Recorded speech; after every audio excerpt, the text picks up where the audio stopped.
Hello, Fight Insight fans, viewers, and listeners of the Filipino podcasting machine, Princey D, and with me as always, the man formerly known as Timbo Slice Timmy B. Before we start, please take a moment to follow and subscribe to us on YouTube or wherever you get your pods and leave 5-star reviews. If you'd like to support the show, check out middaysquares.com and use code FIGHTINSIGHT15 to save 15% on your first order.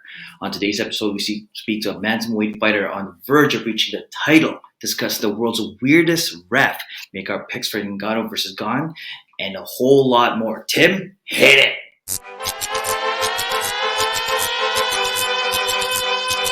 Yeah, it's Timmy B, Princey D, Fight Insight, yeah. Our guest today is the number 8 ranked Bellator bantamweight in the world and just recently came off a stunning yet gentlemanly KO victory at Bellator 272 in December, securing his spot as the first alternate for the Bantamweight Grand Prix that takes place this year. Prior to Bellator, he's competed for World Series of Fighting and several other organizations, appeared on season 18 of Tough, and is also currently a color commentator for BTC Fight Promotions. But that's not all. Residing and born just south of us in Hamilton, Ontario, he also owns and operates Vision Quest MMA in Binbrook, Ontario. Ladies and gentlemen, he's a fighter, a color commentator, a gym owner, a husband, and a father. Please welcome to the podcast, Josh, the gentleman here! Is that Bruce Buffer over there? a much hairier. What do you want for Christmas, big guy? What do I want for Christmas?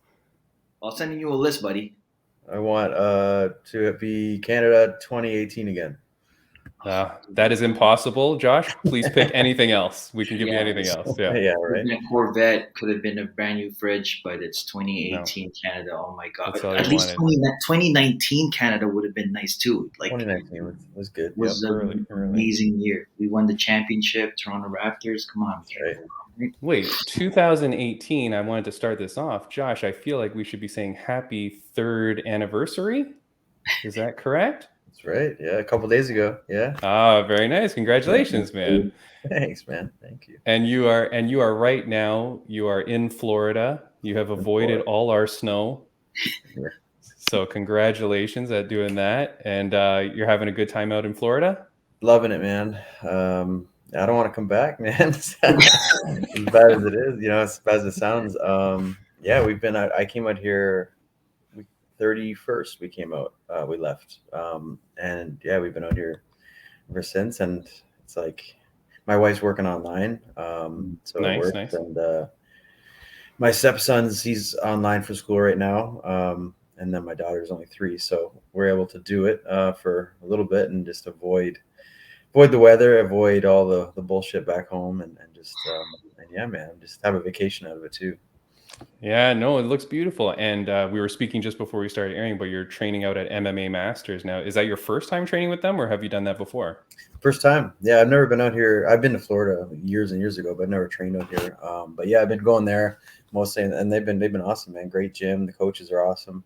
Some good training partners. I also checked out American Combat Gym as well. Okay. My buddy Matt Waggy, he's from Team Alpha Male. He's one of the coaches there, so he told me to come out. So I've been going just to those 2 gyms, and it's been awesome, man. Like, there's so many gyms out here, it's crazy. They're all like, there's ATT, there's Sanford, there's Combat, there's MMA Masters, and a few more. But and they're all very close to each other, which is crazy. But the fight hub. Yeah, no, that's amazing, man. I mean, it's beautiful when you can get all that inter-gym training, right? And just meet new people and get experiences with different people. That's awesome, man. Yeah. Josh, are they any way territorial? Like, if you cross like one road, you can't, you're considered on their territory, or are they anything like that? I think there is some of that.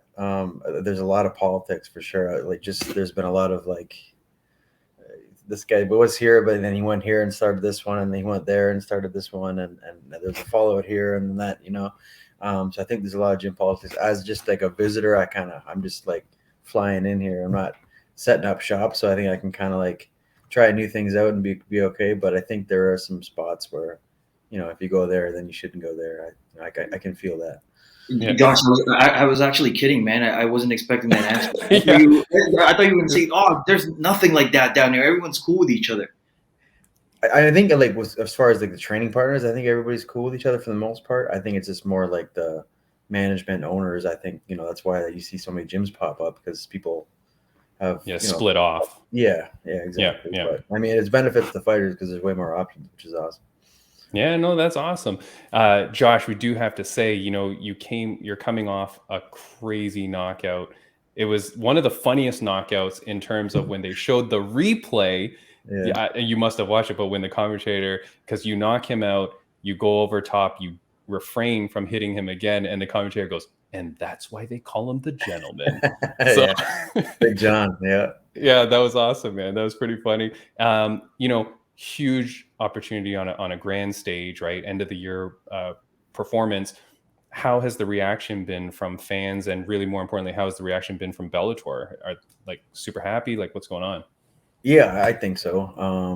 That was my last fight of my contract. That was my fourth fight, and I obviously going into it, I was coming off a loss to Stotts, so I never want to lose two in a row, and yeah, so it was a huge fight for me. Just the last one of the year, last one of my contract, coming off a loss, and then I found out when I was down there that they're doing the Grand Prix.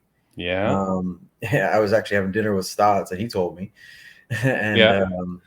And so I was pissed because they said it was 8-man, and I was hoping to be a 16. And if Horiguchi hadn't come back, then I would have been in there because I was number 7. This is the thing I was pissed at. Yeah, and he like bumped me out of my rank there. And actually, I was number 7, and then I won, and then I got dropped in the rankings by 1.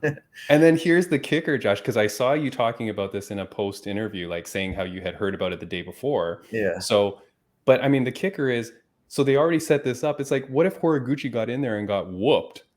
Like, what if he went in there, did a horrible performance? They were still going to announce it and go, yeah, he's in and Josh is out. And then you like TKO of the decade. You know what I mean? I guess just because he was the champ because of who he is. Never lost the belt technically, you know what I mean? Yeah. I get it, but yeah, I mean, we'll see, dude. Obviously I want to be in it, right? Of course. And I think I like deserve to be. But it is like you look at all 8 guys, it's good. It's a tough tournament, man. Like, it's stacked. Yeah, it is. I mean, this is one of the rare cases where it's truly the top. Like, they've just gone straight down the ladder, right? Yeah. And picked the top. Now, you are right out of there. I think, I don't know about history, but in the past several Grand Prix, the alternate is always required, right? So my question to you is, who do you want, if you had the opportunity to pick, who would you want first? Would you want Sergio Pettis just win that title and then carry it through the tournament? Or would you want to, like, is there anyone that you specifically would want to fight? I mean, yeah, if I had the opportunity just to get right in there and have a crack, like, why not go for the gold, right? Yeah. So we have the chance to fight for the title inside the tournament. 100%. That would be my first choice.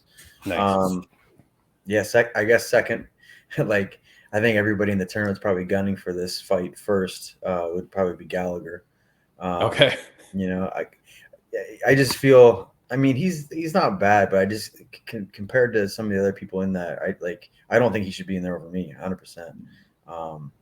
As far as skill set, as far as record, he has a big following because of where he's from and who he trains with. And I'm not taking credit. The guy's gotten better, and he's still super young, and he'll do good things. But put our records together and who we fought and who I've beat, I definitely deserve to be there and over him. But I mean, maybe instead of going to Florida, you might have gone overseas to Ireland, develop a little bit of an accent, get dual citizenship, and then start the drama, right? But hey, Josh, I just want to just go back to that knockout. Can you safely say that was your peak performance, almost like your flow state? It's up there for sure. I've had some other fights where I've felt like the first I'd say 3 minutes of that fight, it took a little bit to get comfortable, but I knew that going into it because of his style, because he's so like herky jerky and like that karate, in and out jumping movement. So it was going to be annoying. So I like told myself that, and I figured second, third round, that's where I could start to really open up. I was actually going to look maybe for another takedown in the second, because once I did get him down, he wasn't really doing much other than just trying to hold on. But I'm glad I didn't now. You know what I mean? Yeah. But yeah, we worked that timing of him jumping in and out and just kind of trying to catch him. Because I mean, my best punch is my overhand right. You know, I've had most of all my knockouts are from that punch. So I know if I could just land it, get the timing down, I can definitely knock him out. And it was one of those fights where it worked exactly how I planned. You know, and usually, you know, you always hope for that, but it never really happens all the time. But that was one that worked, man. Yeah. No, For anyone who doesn't know that, well, Josh is again a performance coach, and that was actually a part of the terminology. I caught it on your Instagram. I was like, man, this is so cool. Getting into that when you were talking about peak performance, flow state, having fun, finding the sweet spot, and you know, just going in there and enjoying yourself. And you did all that. That's why I was like, holy crap, he reached it. He level 4 Super Saiyan. Yeah, man, it's helped. I mean, obviously I've been studying that stuff for a few years now and developing that and getting better, but helping other people, it's like coaching in jiu-jitsu or any sport. If you go back to coach people, it kind of brings out a lot of things that you kind of just bypass and just do or forget about. So I think coaching other people has also helped me in that area too. And yeah, once I was in there, I was like, you know, just happy to be in there and you know, being loose and just yeah, that's when you perform at your best, right? So it was one of those nights, man.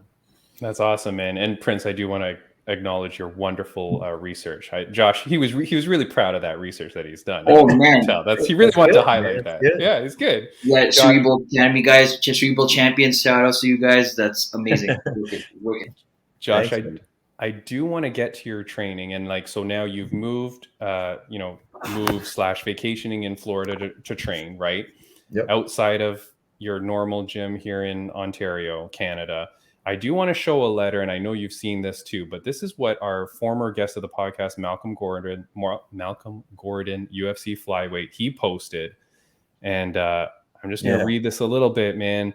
Dear Mr. Gordon, the government of Ontario is doing everything possible to blunt the transmission of COVID-19 and Omicron, blah, blah. These measures include closing indoor sport and recreational fitness facilities, including gyms, except for athletes training for the Olympics and Paralympics, select professional and amateur sports leagues or events. Training for professional mixed martial arts events is not currently among those exemptions. Blah, blah, blah. We'll continue to work. Best regards, Sport, Recreation, and Recognition Division, Ministry of Heritage, Sport, Tourism, and Culture Industries. Josh, did you receive this letter? So I don't think so. I haven't been at home to check my mail, but I'm pretty sure I haven't. Okay. But yeah, I seen that circulating with a few people, and I reposted it. But man, it just goes to show you how bullshit this whole thing is, man. Like, so hockey's cool, you know, football is fine. Any other amateur sports are fine. Some amateur sport. What amateur sport takes precedent over a professional mixed martial artist at the highest level, like yourself and Malcolm Gordon? Exactly, man. Like what? You tell me. You know what I mean? Like, this is something that we're doing to make a living. Like, it'd be the same as me going and being a, you know, factory worker, whatever. You know what I mean? It just, so you're just putting limits on people based on what you like and don't like, basically. You know, it's either all or nothing. You can't pick. Right. That definitely seems like it's like, we don't really care about MMA, so it doesn't matter that that's a professional athlete. No. We'll let amateur crossbow hunting happen. But you know what I mean? But like, what? I mean, so do you know, I mean, obviously you're a huge Canadian athlete. Do you know other Canadian athletes that are being detrimentally impacted by this? Or what's your sense of people that you train with in Canada? Oh, I mean, this has had a huge effect on people. I've been fortunate due to where I'm at in my career. You know, I'm, you know, I've been around a long time now. So, and I'm fighting in the big league, like a major organization. Whereas some of these other guys that are just starting out their careers or kind of that mid tier, they're having trouble getting fights, right? Because in Canada, there's only been a limited amount of shows. For a long time, there wasn't anything. A lot of the American shows don't want to fly them down, or there's border issues and things like that, travel issues, got to be vaxxed and all this bullshit. So yeah, it's been huge, and they're probably lost 2 years of their career. Right. So yeah, it's been detrimental to you. And then the gyms as well. Like, I don't know how many of my friends and colleagues have lost gyms throughout this whole thing. We've been fortunate enough to stick around just because we got a really good landlord that works with us, but a lot haven't. Oh. So yeah, this has had a huge ripple effect. I bet you a lot of, I bet you there's some athletes that were training, wanted to be fighters and they're putting the time in. And then due to all this shit, they stopped doing it. So there's potential careers that are now done, and that goes for all sports, not just ours. But Of course. yeah, it's had a huge ripple effect, and people that are running this country, either they don't seem to care, or they just don't look at this kind of stuff. But yeah, it's something I've been advocating for the last, what are we at now? 2 years into it, so a year and a half. But yeah, it's crazy.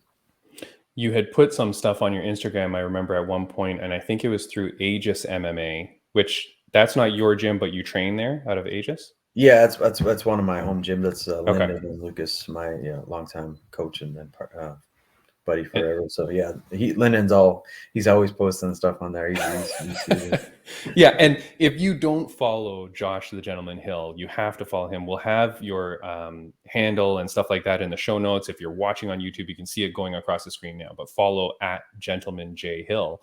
But Josh, I remember at one point you put on your Instagram something like, "Hey, everything is closed down again for the umpteenth time here in Canada. If you're having issues or whatever, reach out." What would you be recommending to athletes or people going through hard times that are, thinking about like their career or their mental health, stuff like that? Like, what is words of wisdom or recommendations you can make for people? it's tough, man. That's why it's so important to have that gym. Don't comply. That's my message, man. Enough's enough. That's one of the main reasons also why we came out here, to be honest. Me and my wife, it was like, what am I doing to sit? I'm going to sit in January, the most depressing year or month of the year Yeah. for most people, in a snowstorm like you guys are experiencing right now. The worst. Damn you, Josh. Yeah, right. Minus 20 degrees, Yeah. with everything closed down, and with my gyms not being able to run, it's supposed to be anyway. Like, why be there? I mean, that was one of the main reasons. I mean, we're fortunate not everybody can just pack up and go. I know that, but yeah, that was, it was a vacation and training on here, but it's also for our mental health as well. Right. Just because we don't want to deal with that shit. And for my kids, man, like, I don't want them, they're going to think this is normal, everything closed and masks and have, segregation. And it's not good. So, that's why, like Agus is doing, they said, reach out if you're having, mental issues, and because training, for a lot of people don't realize it. It's not just physical, it's mental. Yep. That's your therapy, right? And I'm the same. Like, when I don't train, I can take like a week off at most, and then after that, I'm like, I can start getting angry and miserable and depressed a bit. Like, I need to train. I need to physically move and do stuff. So I totally get it, and that's why people should just stay open, man. Enough of this shit. Like, we need them. So that's my suggestion. Yeah, it's tough, man. It's tough. I think a lot of gyms wanted to stay open, you would see things online, right? And where gyms would be like, we won't comply. But then when it came down to it, they kind of had to, because I think they are really rolling the dice, right? They don't know what's going to happen to their business, and it's their family and everything too. So I think a lot of people are kind of scared over like, well, what is the penalty going to be? And what will happen to me or my family or my business? Right. But And what what if, will happen if you continue to, right? And you stay locked down, you stay closed, and how many these businesses are hanging on by a thread as it is? If they continue Yeah. to lock down, you're gonna be gone regardless. So you might as well try, at least, you know what I mean? But I do get it. I understand people, they have families to look out for, right? So they can't just, it's not just them. So I get that. It's tough, but they shouldn't be put in that position in the first place, Yeah. You know what, Josh? Let's talk about something positive. What are you doing down in Florida? What's cool down there, man? Like, what are you doing down there? Like, let's talk about something nice, something fun. Bro, you know what my days consist of out here? It's pretty much two things: that train, and then we go to the beach. Oh, It's shut like, this down. I'm done. yeah, right? I know, it's the perfect life. Yeah. Train, beach. We were at the beach earlier today. We came back, and we're gonna go train tonight. And that's basically what we're doing. But we've been going to like some taking the kids to like some like these, I don't know, nature reserve things, and you walk through. It's pretty cool, and they like that. And going for dinners by the water and stuff. Just relaxing, enjoying it, and just enjoying the weather, man. Josh, So, are you wearing those things? It's they're like half pants. They're called shorts. Are you wearing shorts? every day, man. Every day. It's ridiculous. It's Flip flop ridiculous. shorts, boom, perfect. Yeah, nice. I know, Josh, when I was down in Los Angeles just for a vacation, my wife and we went to check out King's MMA. Oh, nice. Yeah. And King's MMA, legendary gym, but they are right next to the beach at Huntington Beach. Like you could literally walk out to this gorgeous beach, and we're sitting there like, why do we live here? What are we doing? Like we could be living here, right? Like, I mean, it's a different life, but I'm glad that you're having a good time. I'm glad that you're getting out there and getting some training. Do you know when the Grand Prix is supposed to start? So not officially, but I'm hearing some rumblings that it's actually going to be in April. Okay. Now, I know we just met, but I feel like we're best of friends. So I'm going to give you some advice, and I need you to listen. Do not take a fight that's not the Grand Prix. I heard you say this in an interview. I'm like, are you crazy? You can't take you got to hold out. No? As the first alternate, you can't lose that spot. That happened to Ritu Foghat in the 1FC Grand Prix. Like she lost, and then they're like, oh, maybe you've lost your spot. It was a whole drama thing. I don't want that to happen to you. I get it, but also I need to fight, man. I need to fight for. I know. I can send Prince. I can send Prince down to Florida. Listen. I can feel Josh's vibe. He's like, I'm bored. I want to make money. You guys want to put me some dough? I'll hang out on the shelf. I mean, we just talked to the guy from Street Beefs. I could set you up with a Street Beefs fight against Prince. We could get someone to sponsor it. I don't know, man. Right. Josh, I'm in Scarborough. You're in Florida. Who's making money over here? Like, who's living La Vida Loca? Like, I can get you a patty and a ting in like 2 seconds if you want. Like, man, you're probably sucking on salmon and like Great Coupon or something over there. How's the food down there, man? I hear you, but here's what I wanted to do. I mean, this is what I hope they do. Anyways, I want to be in the Grand Prix, and if somebody gets injured or something happens, something pulls out, I want in there. That would be ideal. That would be my first choice. But if not, put me on the card of the Grand Prix versus somebody else, and then at least they talked to be as an alternate, like to fly me down there and just weigh in as an alternate, which I would do, and then pay you, your money, which is fine. But that means you got to do a whole training camp and then go there basically hoping to fight, but you're not really knowing. And then you don't know who you're fighting. It could be anybody. So it could be, more wrestling, grappling, striking. So, I mean, I would do it, but ideally I'd rather go and have a fight there. And then if something happened, they can scratch my fight and pull me and put me in. Yeah.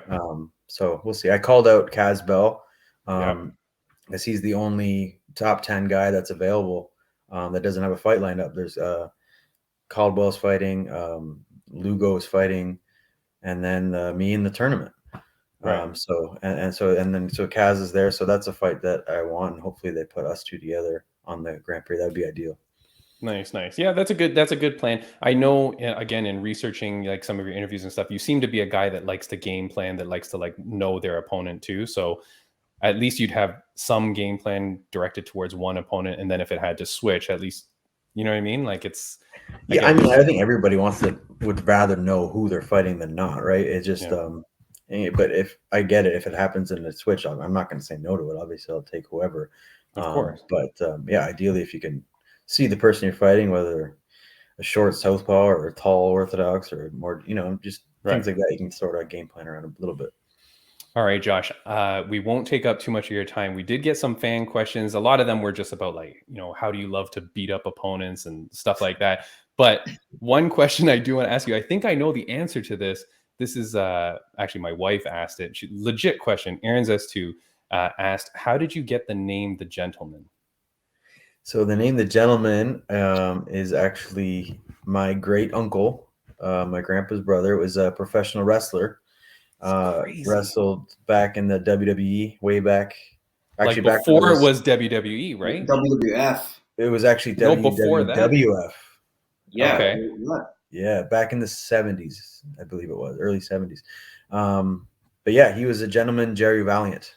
and he was part of the Valiant Brothers. And at one point they were the tag team champs. There you go, right there. Yeah, That's him right Wow, there, right? classic. That's old school, and that's with Captain Lou Albano, yeah, man. Like, Captain Lou. Yeah, that's crazy. I should have had that on the screen, but I didn't have it pegged and ready to go. But yeah, no. So I saw this. So, like, did you know this is your great uncle? So, I mean, my great uncle. Yeah, I only met him about 2-3 times because he okay, lived in Indianapolis. nice. So yeah, he would come down, and it's just, my grandpa was really close to me. That was his brother. Yeah, so it was just something came up one day. I think it was my uncle or my dad just said, we should go as Gentleman Josh Hill, kind of like your great uncle did with the wrestling. I mean, he had many different names and gimmicks, but that was probably his most famous one, where it was probably at the highest peak when they was with the Valiant Brothers there. So yeah, that's where we went with that. That's cool, man. That's such a cool homage, right, to like your family, and it's got Yeah. like a cool backstory. I don't know. I've never heard them say that on Bellator. Have they Well, ever talked? Moro Ronaldo, who Okay, well, who's Moro. a big wrestling guy? Yeah, and every time he's actually called my very first fight, so I've known Moro forever. Nice. And when he found out that was my uncle, he was like, "Oh my god!" He goes, "I remember seeing him in BC when I was at a show. He was like 8 years old, and he was Guy Mitchell, and he had a mask on, and they unmasked him, and he was like, so he had like a childhood memories of my great uncle. So he was like." He always talks about it just at some point. Like before the last fight at the weigh-ins, he came up and he starts talking to me about it. And yeah, so we always shoot the shit about it. He loves it. That's awesome, man. That's a cool thing. I really do hope that you get into that tournament and you get Pettis first. That's, I mean, Yeah, because that's gonna imagine the feeling, right? To get that title shot right off the bat. Like I said, you win the title, you go on for a couple more rounds. By the end of 2022, you may be the Bellator bantamweight champion with 2 title defenses under your belt. Yeah, Like man. how crazy will your life change? It's just gonna be incredible for you, man. And we can't wait to see it. We can't wait to watch what happens. Before we let you go, is there anything that you wanted to say? Anybody that you wanted to shout out? Anything like that? Not really, man. Just shout out to everybody that's hanging on through all this shit back home, and hopefully things turn around for us. I mean, I'll be back home soon enough. Not looking forward to that, coming back to that weather and what, but Cerebral Champion. That's we talked about it off air a little bit. That's my my mental coaching business that I started doing, and that's kind of what I'm doing it now, just part time, just a little bit, and then that's something I want to do full time once I'm done fighting myself and kind of be my new gig. But yeah, that's pretty much it, man. Nice. And what about the commentary? I can't let you go without asking about All that. right. I mean, you do a good job with that, and I really like it. And the images of you while you're doing that, all dressed up in your suit and stuff, and you are the gentleman, so it fits. Is that something you want to do moving forward? Yeah, thanks, man. For sure. I love it. I love doing it. Yeah, I've done the BTC shows. Me and Jason have been doing it for, I don't even know what show we're on now, 8 or 9 we've done. So Okay. yeah, it's something I do enjoy it. Kind of like get better at it every time I do it. Get more comfortable with it, and yeah, it's something I'd like to do as well. More full time once I'm done fighting. Nice. Well, don't stop anytime soon, man. You're putting on freaking amazing performances. You're in Bellator at the height of the career, man. This is it. By the end of next year, we will have you back on the podcast, Josh, and we want you to be the very first ever champion that we have on the podcast. We're on episode 49. Yep, that's we want to it. see a belt. We want to see a man. belt. All right, Hey, Josh. Prince, that's is the there anything plan. that you want? Yeah, Prince, is there anything that you want to say before we let him go? Josh, listen, have fun down there. We're gonna live through you. If you, knowing you probably just packed 1 pair of shorts. So unless you want me to like send this one right over, I'm not using it. Oh, Send them over, Canadian bro. shorts. Yeah, Canadian that will. shorts there. Rep them. Canadian shorts will prevent you from getting, attacked for, crossing those territorial lines. So that's good. Right? And Yeah, you're just neutral ground. yeah. Whoa, easy. Josh, definitely, man. Good luck with everything down at MMA Masters. Do say hello to our former guest on the podcast and friend of the podcast, Elise Anderson, if you see her, and if you see Colby, tell him to answer our DMs. For God's sake. All right. All right, what's wrong with this guy? Put the word in. Thank you. Josh, all the best, man. You're a true gentleman. We're so happy to have you, man. We're going to follow your career. Everybody follow Josh Gentleman Hill. Buddy, Thanks, guys. have a good one. Thank you so much for coming. Appreciate Cheers, it. Josh. Thanks for having Take me. care. Anytime. Bye-bye. All right, man. What a cool opportunity to speak to a Canadian athlete. Who's in Florida? Yeah, son of a gun. Prince, go over to his house and shovel his goddamn driveway. Like, That's he's what I gonna was come back with like thinking. 20 feet of snow. We're And you dying. know what? And I'll send that letter the Mr. Gordon letter back to him. He put because he's probably I'll forward it to him. yeah, That had forward to it. have been digital though. I can't believe that Malcolm would have like typed that out, right? But that's crazy, guys. If you haven't seen that, like, and you're listening on Spotify or whatnot, check it out on our Instagram. Check it out on Malcolm Gordon's. I think Josh put that out too. Check that stuff out, man, because that is. I read it a few times and I didn't catch. Oh, some amateur sports can continue to train. Like, what the crap? You're going to let amateur sports train and you're not going to let people at the highest peak of mixed martial arts. Like, oof, I am not a fan of that, man. That is, it's just that there's no reasoning behind it, right? Like, Yep. if you want to say, hey, continue to train, but here's these strict rules. But, to prevent our Canadian athletes from making a living, aside from everything else, right? But Yeah, just yes, that was, I'm glad that he was able to speak on that because that was pretty interesting, man. All right, Yep. Prince, we have stuff to talk about, my friend. Yep, we do. The first thing we want to talk about is, definitely, we got to talk about our next guest. We always like to say, if you're here because of Josh the Gentleman Hill, welcome. Thank you for coming. Please subscribe, follow us. Subscribe on YouTube for sure, but follow us on Instagram. Next week's guest, we have a new young fighter. She is half Filipino, which means Prince loves her for sure, and is a 100% supporting. Her name is Tyler Schaefer. She competes for Combate Global, and she's going to be, she just signed a multi-fight deal. So we're getting to know her now so that as we see her progress through the ranks, we will say, hey, we know that girl. Yep, and she's probably my cousin. She's probably my cousin. At some point, yes. Yeah, definitely. Point. We'll just, figure it out. Prince, I do want to say thank you, of course, to our sponsor, Midday Squares. I'm actually eating my almond crunch one now. So, guys, as we always tell you, and we posted on our Instagram today, middaysquares.com. Use code FIGHTINSIGHT15 to save 15% on your first order. Thank you so much. I just got another order from them, actually, Prince. So I feel like I'm going to be healthy, and this will be good for me. Yep. I'm just waiting for mine to come through. Hopefully no one's picked it up. Prince, we are going to talk about the weirdest ref in MMA. Okay, that's what I'm labeling this guy. I apologize.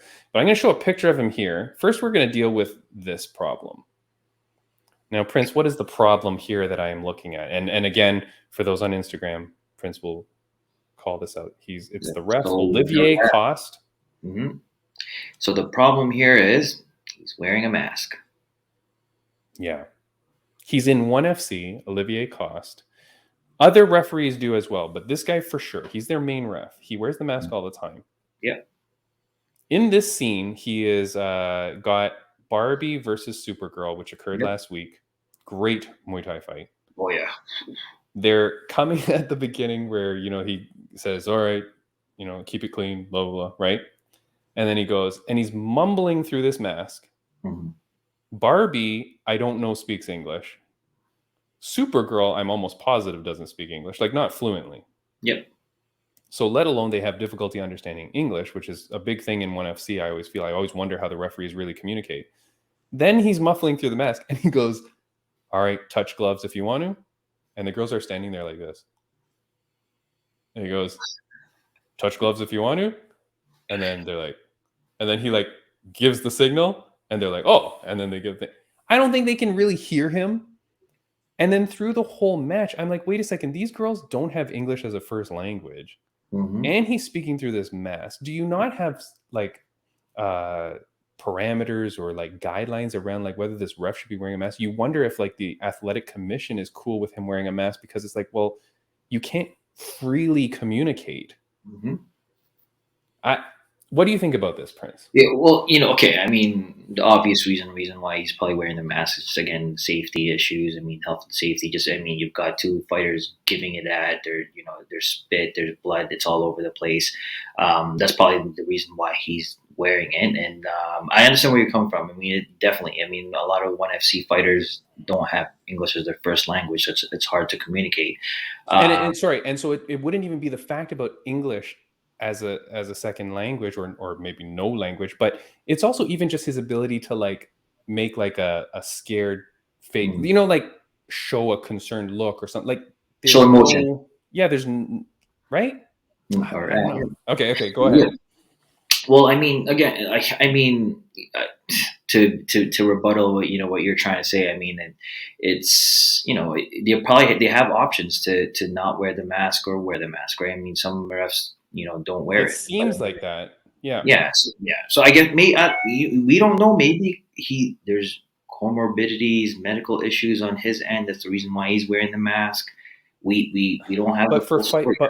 for fighter safety, and for his ability to do his job, I'm saying I'm putting it out there that I feel like wearing the mask is a detriment to him being able to do his job. Okay. Go ahead, message us, put stuff in the comments. Let us know what you feel about that.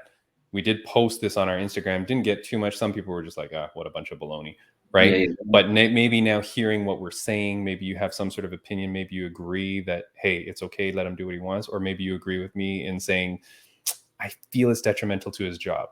It was funny that the two girls didn't understand he was saying touch gloves. So I don't know if that was a cause. But then even throughout the fight, I'm like, I don't know that he's able to communicate. What about if he has to communicate outside the cage and he has to like talk to the judges or to another ref, or you know how sometimes they'll do that, right? And they'll go, oh, that's a point. Oh, this is whatever. Can those people hear him clearly, muffled by the mask? Like, is that not a problem? I mean, I didn't see that happen. I don't know. Maybe he'd pull his mask down and say it, but again, it's curious to me that that's happening, and it's like, well, I get it, even if that is his choice, because some don't have the mask and some do. I wonder if like ONE FC is like worried, like, wait a second, man, are you able to do your job 100%? And they must be very careful. ONE FC still doesn't have a big crowd. Yeah. The fighters all seem very respectful and whatever. So you think they have parameters around this. I don't know, man. Mind you, UFC just released, or this guy has tweeted, I'm just showing this from Nolan King. I don't know who that is. I apologize. MMA_Kings on Twitter, I think. He's saying that sources are saying that UFC COVID-19 protocols have changed. Fully vaccinated athletes and corners will not require testing or quarantining during 270 fight week outside of a pre-departure test. So that means if you're vaccinated, right? Yeah. And they're saying for unvaccinated, it doesn't matter. But so if you're vaccinated, whatever that means, you and your corner only have to test before you get to the location, which could be weeks before, right? Like in some cases. Yeah. Some people. And then never again. So the whole time you're going to like restaurants and like we watch UFC Embedded. Seems weird, no? Yeah, I don't know about that one. And then I wonder, is this because UFC is fed up of canceling fights? Like, are they like, crap, man, I can't keep having fights bail out because people are getting COVID. Let's just not test them. Timmy, I think you might be onto something here. If anyone shows up to our house with the hoodie, mask on, and black gloves, I'm blaming you. But it's not a bad thing. I'm not saying it's a bad thing. I'm just saying it's funny that protocol seems to have changed. And I wonder if there's a reason. I mean, yeah, you're right. I mean, tons of fights have been canceled just because of COVID. Even Bam's fight got canceled. All that, right? So I mean, you probably it could be a profit thing too, right? I mean, you don't want, and plus these people putting in their time to train, to go over there, to do all this. Last minute, it's the worst, right? So now I do want to say,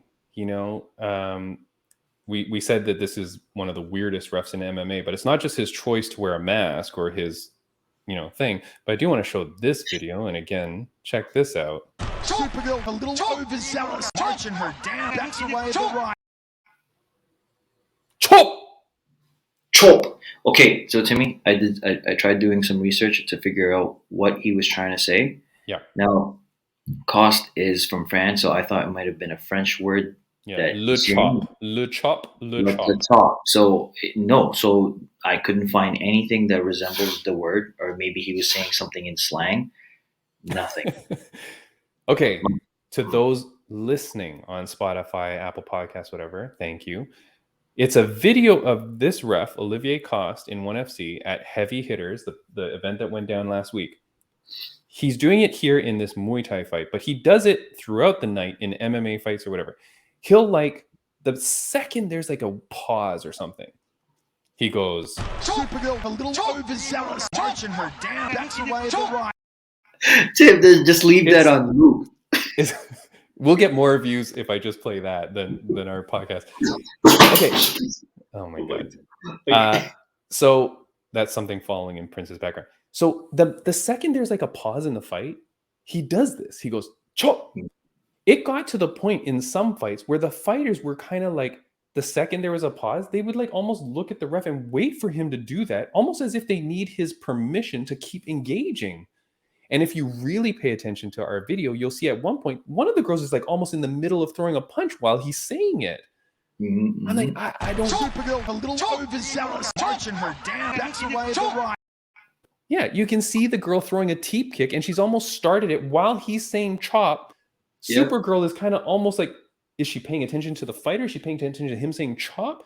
And then she gets teeped. What the hell is this? Can someone stop this? Okay, so Tim, this is, you know what, I've made my hypothesis. This is what I think this is all. So he's trying to show you what the actual word means. The word chop. Half the fighters that walk in there don't speak English, so he's demonstrating a chopping motions. They're like, hey, look, you guys are gonna learn a new English word. It's called chop. Maybe every event he'll change it, right? Orange, orange, orange, and he'll show like an orange, like, you know. And we'll have it on a loop. We'll play it on. Supergirl, a little overzealous, marching her down. Backs away to the right. I am never deleting this video off our program here. I'm going to play this all the time. Prince, how is this? Okay, I really want you to get Olivier Coste on this podcast. Okay, that's possible. I guarantee the guy speaks English. Yeah. I've seen it. Yep. Get him on our podcast, Prince. I need to confront him on this and ask him about this. I want to ask him about the mask. I'm not mad at the guy. I'm okay. I just want to know, like, what's the rules on that? Has he faced any problem? Because like UFC, none of the refs wear a mask. And everybody's got their own personal things with COVID. So like to think that, it's just because he wants to, what are the odds that no Bellator or UFC ref that I've seen that I can recall? Man, Tim, I just hope the man does not watch this podcast before coming. No, I'm not, but we're not saying anything bad. Although, I mean, the only thing that he could get mad at is Supergirl, a little overzealous, marching her down. Backs away to the right. He could get mad at that video. Not gonna lie, but if you just tell us what it is, Prince, get him on the podcast. Get him on the podcast. Will. Okay, I'm leaving that up to you. I'll take care of that. I'll make sure we'll have him on, and let's figure out why he wears the mask and why he says the word chop. Yeah, please do. All right. Next thing we're going to talk about is, oh my God, you know what I totally forgot to do with Josh? What's that? Oh my God, I'm dead. Our good friends at MMA Social Squad made this. I'm going to send this to him after. Holy crap, I can't believe I didn't do that. Okay, I'm showing a picture, a graphic, as MMA Social Squad does. They give us these amazing graphics. They made one for Josh Hill. I did not put it up. We got very engaged in that interview. I love that interview with Josh. So shoot. Okay. Well, we're best friends with the guy. Why did you just call him? Yeah, I'll do that later. All right, we are going to talk again. MMA Social Squad. Follow at MMA Social Squad. This is their poster for UFC 270. Beautiful, beautiful poster. Go follow it. Right. All right. So we have beautiful poster. We have this event, UFC 270. Prince, I've got a lot to talk about. Yep. There's not truly too many fights that are that I'm too crazy excited about. Not gonna lie. Not too many. You? Um. Uh. Okay, I that's just a really, no I'm really, yeah, I'm really just excited for the about main the event. event. Like, I can't wait Co-main. for that. I've got so much. Well, Yeah, everything. I will say Charles Air Jourdain is fighting. I think he's taking this on a short notice. I don't think he was the original fighter for this fight, but he's coming back. That dude is amazing, Canadian. So, Yeah. one to watch out for. Definitely get him in there. Okay, let's just do the co-main and main because main, I think we have a lot to talk about. Co-main is Brandon Moreno, champion, versus Figueiredo. Prince, who do you got on this trilogy fight between Uh, Moreno and Figueiredo? They are 1-1. I have No, they're not. Sorry, draw. It was a draw the draw, first one, and Brandon's and then got the nothing. one Yeah, with the wicked. Yeah. I've got Moreno. I've got it on him. He's just proving that he's an amazing fighter. He's great on the ground. He's got the striking ability. I think he's got yeah. it all figured out. I got my money on him. I He has say second knockout punches. Moreno second round punches. Yes. He has not lost since 2018 to Alexandra Pantoja, who should have been this fight. Pantoja should have had the title fight. I don't know why they didn't give it to him. I think maybe he's injured or something, but they should have given it to him. I hate when they do trilogies too quickly. And this one, these two guys have only fought each other for the last 3 fights. Like, it's very weird when you just continually fight the same guy. I feel like you're not even allowing each other to evolve Yep. and then change. Like, it's too quick. I don't like this. I am going to give it to Figueiredo, though. Okay. I do.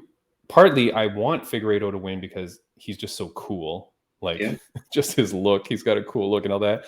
I like him. I also would like it to be 1-1-1. Like, at the end of the trilogy, I want it to be 1-1 and the one draw, which would then force a quadrilogy. These guys won't be fighting anybody in that division anymore. That's what's weird. If Figueiredo wins, though, I feel like you got to stop this. You got to have him now fight someone else. Yeah, But but I then worry that they won't. But let's see what happens. So I'm going Figueiredo. I think Figueiredo takes it by decision, and you've got Moreno second round punches TKO. Yep, that's what I'm thinking. All right. Let's get to the main event between two Frenchmen.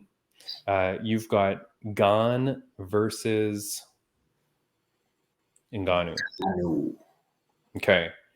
Prince, there's lots of drama here. Yep, tons of drama. Tons of drama in terms of their relationship, mm-hmm. right? So watch the UFC, not UFC embedded, or what the hell's that thing called? Countdown. Watch UFC Countdown. It greatly details their whole relationship issues with the coach, who has coached both of them. They're falling out. Ngannou essentially kind of leaves France to go train more in the US, comes back at one point, and then leaves again. There's drama between the coach and him. And then the coach now picks up Gane, or always had Gane the whole way, but is now fully behind Gane. Yep. Gane is on a tear, dude. Yep. Prince. Really good fighters, yeah. And it's champion versus interim champion. Prince, who do you have on this one? You know what? I'm gonna go with a lot of the people I've been speaking to. Everyone's got their money on Gane. Yeah? Yeah, Gane via decision. It's just gonna go the distance. He's just gonna show all his tools, kicking, possibly ground attack, elbows, knees, that kickboxing skills. He's gonna drop all of that. So I think Gane's good to get. That's my choice. He's very light on his feet. Gane moves light. He's quick. He keeps good distance. He's a great fighter. Yeah, he's like a middleweight, but in a heavyweight body, right? Like, he's very free flowing. He switches his stances. Yeah, he throws it all, right? Now some of the drama that I was talking about goes towards Dana and Francis. Francis having some issues with his contract. Yep. He was verbal about some of his issues with his contract, about his pay specifically, where he's saying, hey, I'm not getting paid $500K a fight. I think that's what he's saying. Like, he's unhappy with $500K a fight. Mind you, you could fight 3 times a year, but he's unhappy with $500K a fight, which is his contract. Then Dana White posted this, or this was MMA Fighting post this, but this is Dana White, and he's saying, Francis and I bumped into each other the other night. We had a good talk. I think Francis has been misguided by some of the people that aren't very bright. Nice little slap. That doesn't help either when you've got some people behind you that have no fucking clue what they're talking about. Doesn't help your situation. Dana kind of posted this. This was quite some time ago, and posts that kind of like their relationship is maybe a little bit better. Mm-hmm. Then I saw on something, and I read it, that talked about Francis's contract. And so for those of you that have been watching the podcast for a while, we had Daniel Martinez, the fight lawyer, on, and he advised fighters to be very careful about one thing, which was contracts that automatically renew. You remember that, right, Prince? Yep. That was one of the biggest shockers in that. I had no clue that was the case. Right. Contracts. You and I had no idea that a contract could auto renew. And Martinez, Daniel said, it's when a fighter has a clause in the contract that says, if you're the champion when your contract expires, you auto renew for a year or for whatever, for more fights at the same pay. And he's like, never sign that contract. Apparently, Ngannou did sign a contract like that. From what I could see, it says that Ngannou signed a 5-year contract in December of 2017, which ends if he loses to Gane. If he retains his title, the contract automatically extends for 3 fights / 1 year. Okay. Oh, Prince, here comes conspiracy theorist Tim. Conspiracy number two. Okay. Conspiracy number 2 for the podcast for today. Ngannou gives this fight away. I'm saying bet the farm on Gane, because Ngannou doesn't want this contract. If he's been so vocal about being unhappy with his contract, unless Dana now turns around, and of course I don't know if any of this is true, but let's assume the internet is telling me the truth. Unless he re-signs a contract, I don't see how Ngannou goes into this fight 100% focused on winning this fight. He wants to fight Fury in boxing. Fury has said he wants to fight Ngannou. That is a huge money payday, right? More than a Jake Paul thing, because that would be more of a legit fight, right? None of those two guys are taking a dive. You know what I mean? Ngannou's in the prime of his career. Mm-hmm. Ngannou loses this fight, goes and fights Fury in boxing. Win, lose, or draw, he goes back to any MMA organization on the planet and signs for decent money. I don't think he's losing money by going that route. Tim, I think you got this down to us. Honestly, if anyone's listening to this right now, if you see anything fishy, with the win this weekend, anything weird, say you see a little, switch in the gloves, or a little, wobble acting. Let's go back and pay homage to professional wrestling. If this is a Hulk Hogan versus Kevin Nash, where Kevin Nash goes in, do you remember that? Yeah. And Hulk Hogan just touched him on the chest, and then Kevin Nash fell down and let Hogan pin him, and he just gave him the title. Yeah. If anything happens where this fight does not look great, then I'm telling you, I believe that this is a problem. And if this contract wording is right, and blah, blah, blah, right? Otherwise, this whole podcast is a waste, Prince. But like this whole segment. But I believe that if that is true, and that he's got some sort of automatic renewal clause, and that is not changed and not thing, how can this guy go in there 100%? Of course, it's pride. Of course, it's blah, blah. I get all that. Mm-hmm. But he's been very vocal about the money. Right. So Tim, so here's the thing. Sorry. So give me 1 sec. If he wins, he now has a year to make, let's assume it's 500, right? Let's say he wins all that. That's $3 million. Yeah. But that's fighting 3 times a year at heavyweight. That's kind of a lot. If he wins this fight, he goes on for the next year to make max $3 million, let's say. If he loses, he goes and fights Fury for like a $10 million payday. One-time fight. One time. Oh my gosh. Shout out to Gary. One time. 10 million, one fight, one time. Okay, so Tim, you know what? Let's spice it up since we're throwing conspiracy theories left, right, and center. How do you think it's going to unfold? Like play by play, what's going to happen in this fight?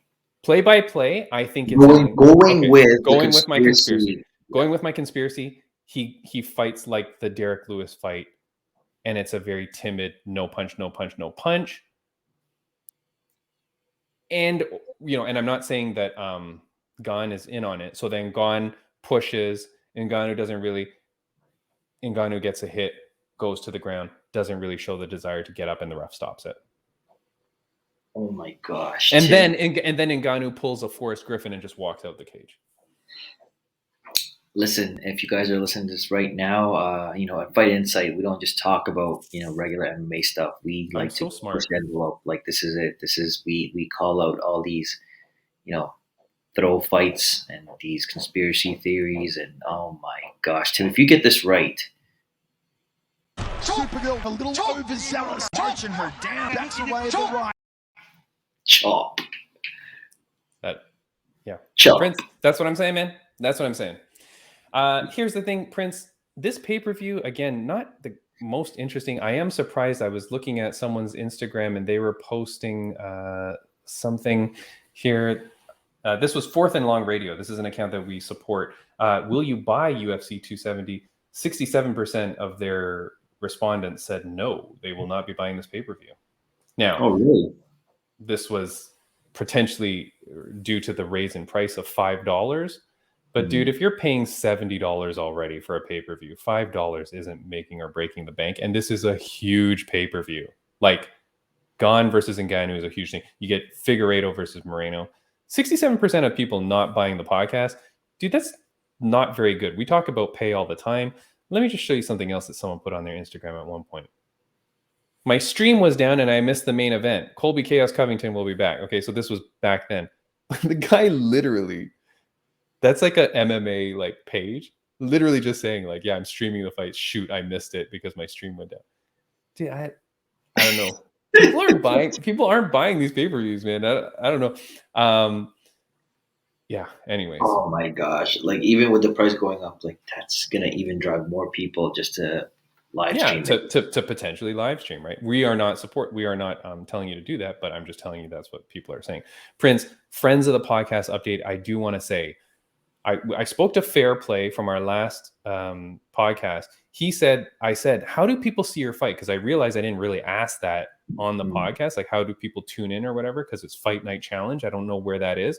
He said he thinks someone's going to live stream it from his phone.